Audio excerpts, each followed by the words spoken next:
Boa noite, eu sou o Tricolor, quem fala é o Igor. Esse aqui é mais um vídeo pro canal Flupedia, sejam todos bem-vindos. Então, vou falar do jogo de ontem, né? O Fluminense e Chapecoense. Vencemos o jogo, o que era importante, o vital, né? O Fluminense, depois de ter perdido pontos para o Juventude. Então, pela fragilidade da Chapecoense, pelo fato de ser a última colocada, de não ter vencido nenhum jogo no primeiro turno, era uma obrigação do Fluminense vencer a partida, e o Fluminense venceu. Mas ao mesmo tempo foi uma atuação que causa um pouco de preocupação, porque o time sentou em cima da vantagem que foi construída nos primeiros 20 minutos de jogo, e o Marcão não mexeu bem também na partida de ontem. E sem contar que o time parou de jogar, então assim, né? Você faz 2 gols em 20 minutos, você tem que seguir o ritmo, porque o adversário praticamente, né, não tem um elenco capaz de jogar uma primeira divisão, está numa situação ruim, está num momento muito, muito delicado. Então a pressão, por mais que a gente precisasse vencer, era toda a Chapecoense. Então, a partir do momento que você joga os 70 minutos com 2 gols de diferença, né, no placar, era para você jogar de uma maneira mais tranquila, jogar de uma maneira mais leve. Só que o Fluminense ele acabou complicando o jogo. E esse jogo de ontem lembrou um pouquinho da primeira vitória, né, a primeira e única vitória do Fluminense que tinha ocorrido na Arena Condá, que foi em 2018, né? O Fluminense venceu o gol do Sornosa e o Everaldo, se não me engano, e a Chapecoense no segundo tempo acabou marcando um gol e aí indo para cima do Fluminense, né? Ontem lembrou um pouquinho, né? O Fluminense marcou 2 gols no primeiro tempo e um pouquinho antes de meados do segundo tempo, a Chapecoense diminuiu e deu um calor no Fluminense totalmente desnecessário. É, mas partindo do princípio da escalação do time, né, o Fluminense tinha alguns desfalques, né, principalmente o Fred não tinha jogado, que a gente já achava que ele não fosse jogar contra o Juventude. O Fred acabou não atuando, o Martinelli acabou voltando para esse jogo, o Arias, que seria titular, teve a questão do falecimento do parente dele, então ele acabou viajando e não jogou, e o Arias vinha jogando muito bem. Na minha opinião, era o melhor jogador do Fluminense, junto com o André, nessa, nesse novo período do Marcão no Fluminense. Então o Fluminense tinha alguns.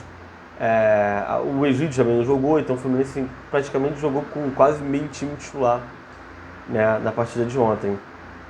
E rapidamente o time resolveu, entre aspas, essa parada, né?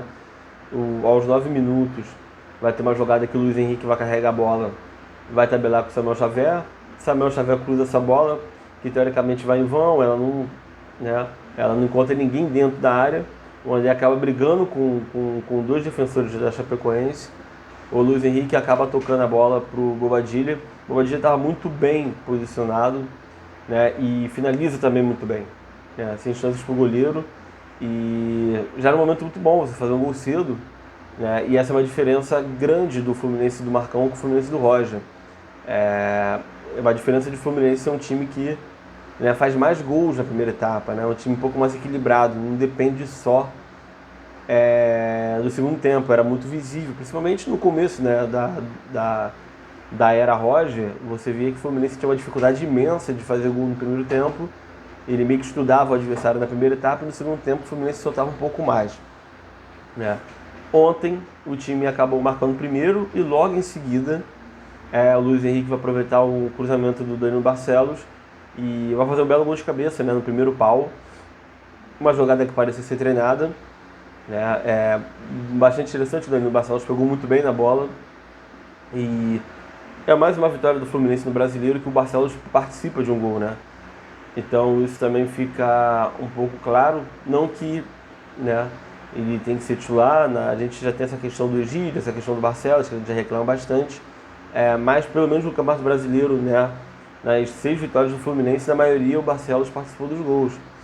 E o cruzamento foi muito bonito, cabeçar também, né, tirando do goleiro. Vale lembrar que o primeiro gol do Luiz Henrique pelo Fluminense foi contra o Ceará no primeiro turno do ano passado, também foi de cabeça, foi um gol muito bonito no Maracanã. Então ele usou bem a estatura dele, né, já que ele tem ainda uma certa deficiência com a finalização, né, e ele tem uma dificuldade de poder finalizar, geralmente ele isola um pouco a bola, né? No último jogo ele até tentou caprichar e a bola quase entrou, né, no jogo contra o Juventude, um chute fora da área. Ontem ele foi feliz na finalização de cabeça e o Fluminense fez o segundo gol. Era o momento de Fluminense, como eu falei, aproveitar, né, o tempo que ele tinha, né, para jogar de uma maneira mais tranquila. A gente vai ter a substituição, que o Lucas vai acabar sentindo e o Caio Paulista vai entrar.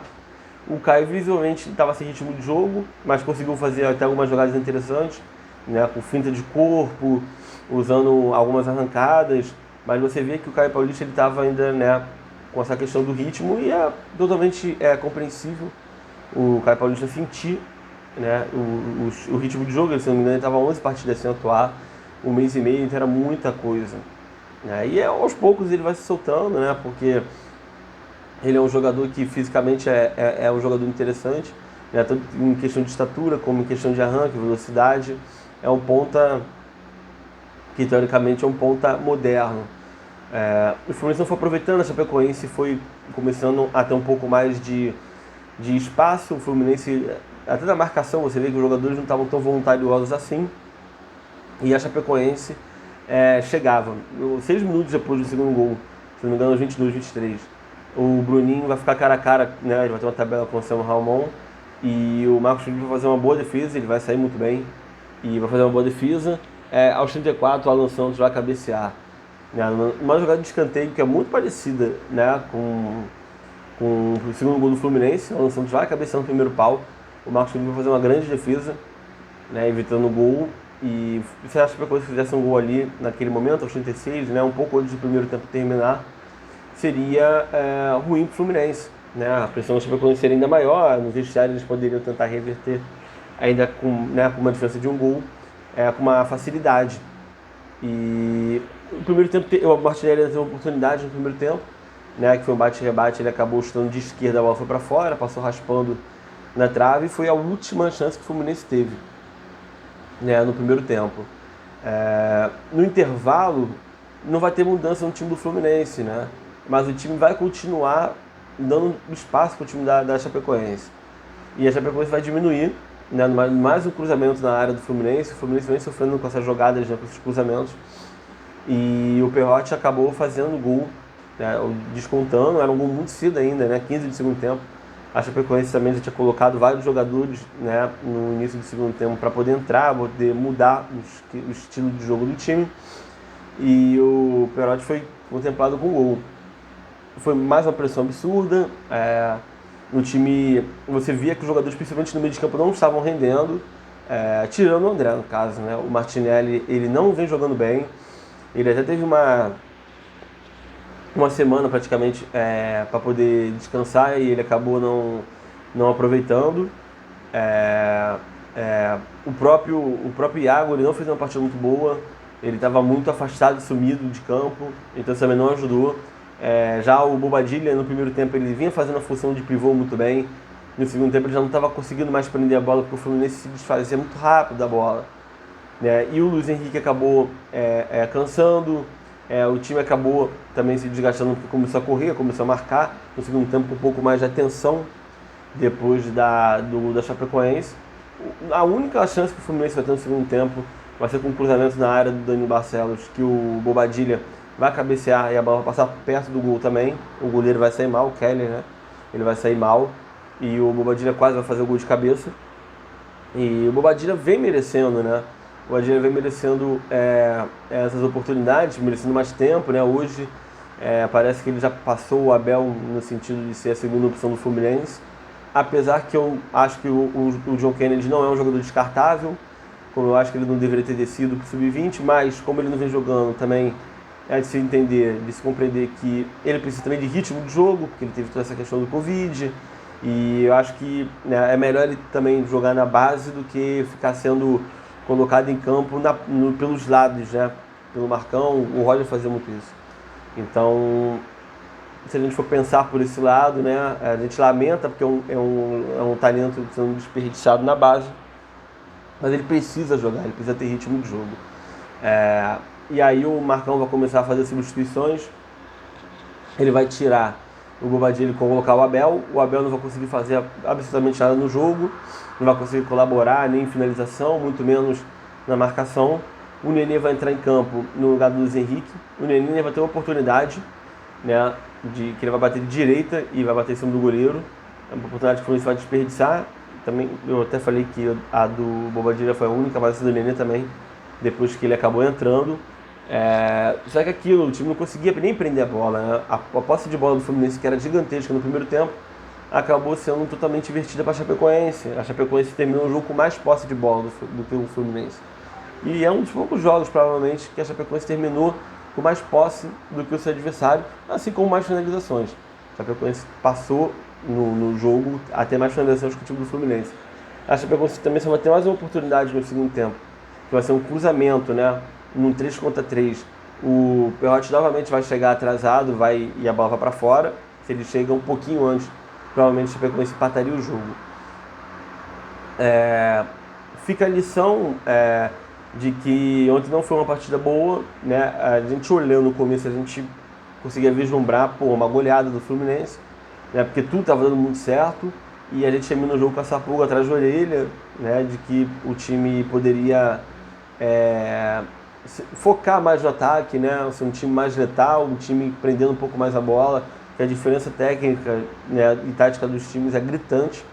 A Chapecoense então só tinha 3 jogadores no ataque e tinha 3 jogadores no meio de campo que defendiam, então tinha um espaço muito grande para chegar no ataque, para penetrar, e mesmo assim a Chapecoense durante o jogo teve até mais oportunidades de gol do que o Fluminense, então isso preocupa, né? Preocupa demais, mas o que foi mais importante também foi o resultado, e a gente não pode aceitar essa atuação. Como eu falei aqui, a torcida inteira ficou chateada com a atuação, que poderia ter sido melhor, mas também consegue entender que é mais uma vitória lá, né? O Fluminense de 2014 até 2018 só tomava paulada da Chapecoense, né? Fosse no Maracanã, fosse na Arena Condá, o Fluminense tinha problemas com a Chapecoense, ganhou em 2018, né? A partida no Maracanã, que quebrou, foi a primeira vitória do Fluminense na história contra a Chapecoense, e na Arena Condá.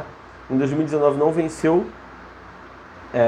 mas acabou na partida de ontem vencendo. E quebra esse fantasminha que tinha com a Chapecoense, né? Porque também no confronto geral o Fluminense tinha uma diferença muito grande, né, de derrotas em comparação ao time da Chapecoense. Eu anotei algumas coisas aqui para comentar. Também teve, durante o jogo, eu esqueci que o Nonato ele acabou entrando no lugar do Iago e o Wellington acabou entrando no lugar do André. Assim, o Nonato teve pouco tempo para jogar no segundo tempo.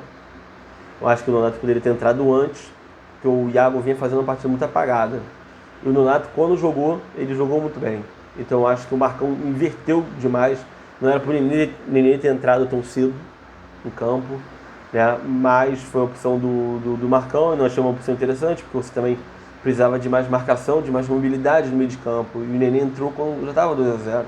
Então é mais fácil você colocar o Nonato, você tentar, sei lá, colocar 2 jogadores no ataque, então, ao invés de 3, mas ter mais movimentação, né? E acabou que o Marcão preferiu colocar o Nenê primeiro, que já não vinha entrando né, sendo a primeira opção no caso do Marcão nos últimos jogos, né? Ele até se ventilando que ele pode sair, que ele pode voltar para o Vasco, então a gente não sabe ao certo o que vai acontecer com o Nenê. Ontem ele teve um pouco mais de tempo.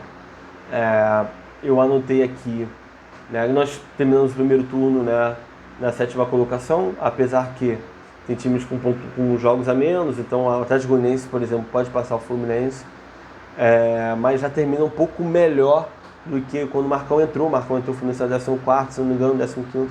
Então se a gente for olhar um pouco, em questão de tabela o time evoluiu, mas são 3 vitórias em casa e 3 vitórias fora.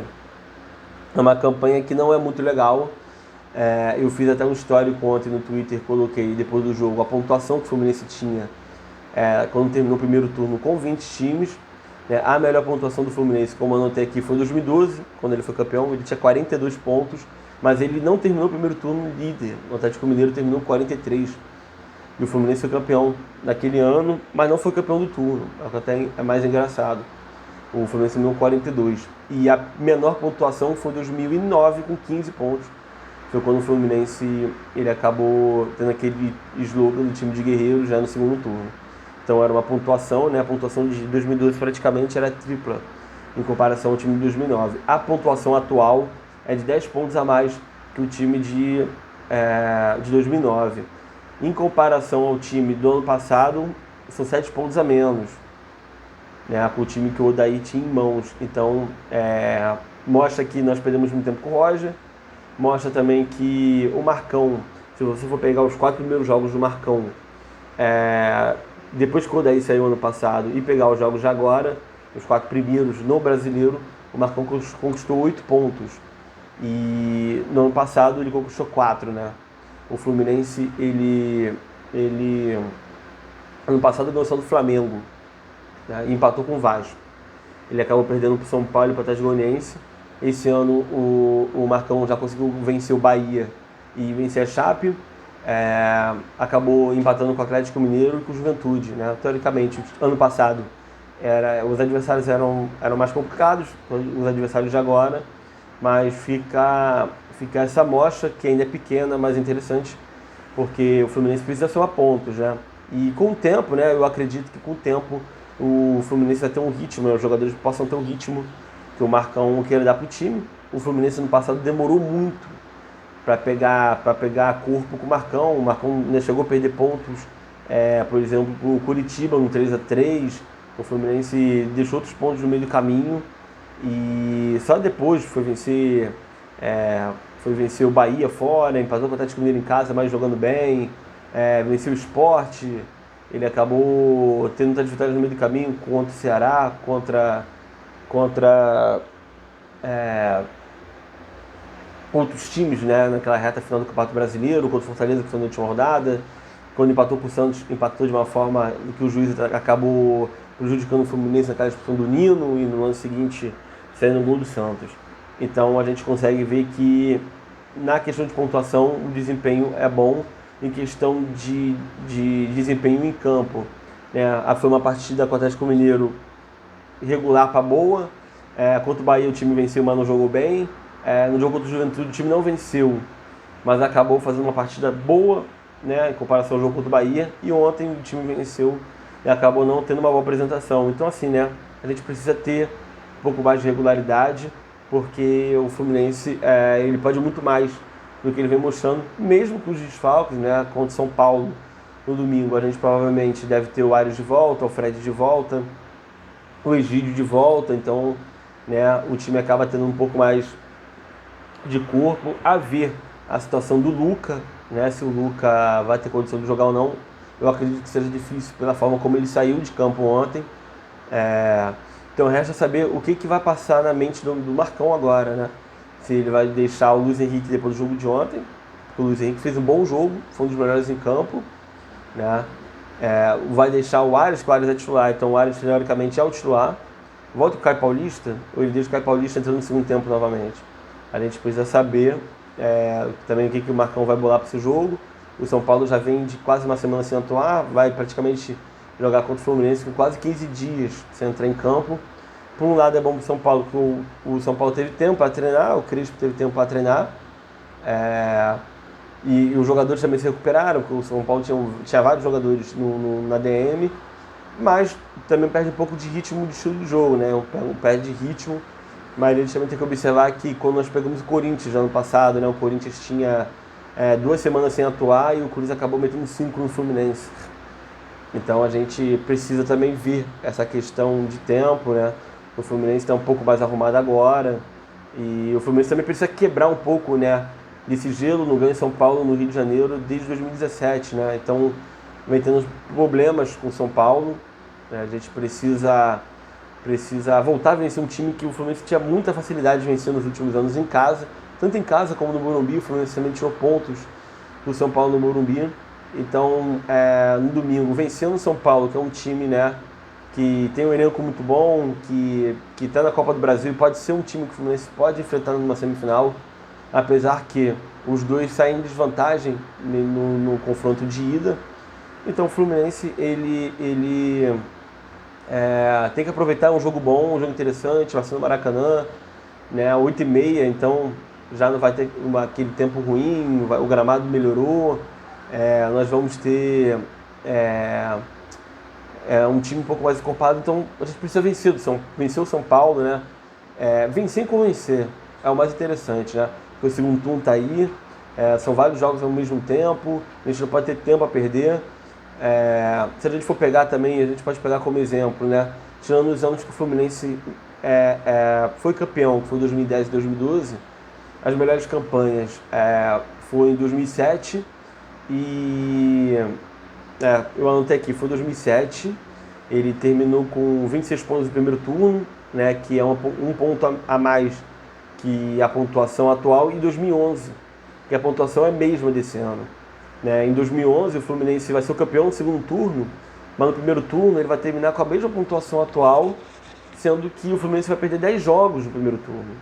Né? O que prejudicou o Fluminense na briga pelo título não foi nem o gol do Bernardo, não foi nem aquelas derrotas para o América Mineiro e para o Atlético Mineiro em casa, mas sim a quantidade absurda de jogos que o Fluminense perdeu no início daquele ano. O Abel chegou na metade do primeiro turno, o Conca acabou saindo naquela metade também, então o Abel demorou um pouco para dar um ritmo para o time, as contratações como o Sobis e o Lanzini demoraram a pegar ritmo, e quando eles pegaram o ritmo junto com o Martinútil, o Fluminense acabou tendo um segundo turno impecável, muito bom, com o Fred tendo o melhor ano dele pelo Fluminense. Então, né, a gente tem essa coincidência, né, de pegar pontuações similares com a desse ano e ver que o segundo turno, que teoricamente o Fluminense agora só tem a Copa do Brasil, e se cair na quarta-feira ele vai ter somente o Brasileiro, né? Então o Marcão pode ter esse tempo para poder implementar um pouco mais o seu pensamento de jogo, né? De ter as peças voltando também de lesão, voltando a ter ritmo de jogo. Então a gente pode pegar um pouco desses últimos anos, já que o Fluminense fez boas campanhas. A gente chama 2014, eu não sei 2014, que em 2014 o Fluminense ainda tinha um elenco da Unimed também, mas decepcionou naquela reta final, já não foi um segundo tão bom, turno tão bom, né? Em 2014 o time terminou com 31 pontos, né? E com 6 pontos de diferença com a campanha atual. Então o Fluminense pode pegar o que ele fez em 2007 e o que ele pegou em 2011 e pegar um segundo turno melhor, né? O Fluminense pode e deve fazer um segundo turno melhor, né? Principalmente com o Marcão, e a gente tem que aproveitar aí, esse tempinho. Então vamos ver o que vai acontecer contra o São Paulo. O importante é não ter a vitória, os 3 pontos, não da maneira que foi, como eu falei novamente, mas agora pensar no segundo turno. O segundo tempo é muito importante, o segundo turno é muito importante pra gente. A gente não pode flertar com o rebaixamento, a pontuação ainda para a zona de rebaixamento não é tão distante, mas para o G6 é mais próxima. Então o Fluminense tem que pegar isso como meta, né? Igual o Luxemburgo fala, eu não posso ficar olhando para baixo. Se eu ficar olhando para baixo, né, eu vou ter mais dificuldade. Se eu olhar para baixo, eu vou flertar com o rebaixamento e a motivação vai ser menor. Então o pensamento tem que ser G6, G5, G4, se puder, né? E fazer o que o Fluminense fez no ano passado com o Marcão também, né? Teve uma reta final muito boa. Se for pegar só o Brasileiro, o Marcão está 13 rodadas de invicto, né? Com invencibilidade. Então isso é muito legal também, para mostrar que o Marcão sabe escalar o time no Campeonato Brasileiro, sabe montar o time no Campeonato Brasileiro e quer colocar o Fluminense na briga, na parte de cima no Campeonato Brasileiro, que é muito importante. O Fluminense não pode ficar brigando para não cair como foi na última década. O Fluminense é time grande, o Fluminense é time que fez um certo investimento para esse ano e que não pode ser em vão. O Fluminense precisa voltar a jogar Libertadores todos os anos e para isso, pelo menos esse ano, o Fluminense tem que brigar pelo G6 brasileiro, que pode ser um G7, um G8, mas o Fluminense não pode depender dos outros, como dependeu do ano passado e dependeu do Palmeiras, né? Para a fase de grupos. O Fluminense tem que depender dele e tem muito tempo, 19 rodadas. Então vamos aproveitar, vamos torcer, vamos mandar vibrações positivas para o Marcão, para que ele possa ajeitar o time, para que a gente possa ter uma boa apresentação contra o São Paulo. É isso aí, gente. Até o próximo vídeo. Só Santos Conosco.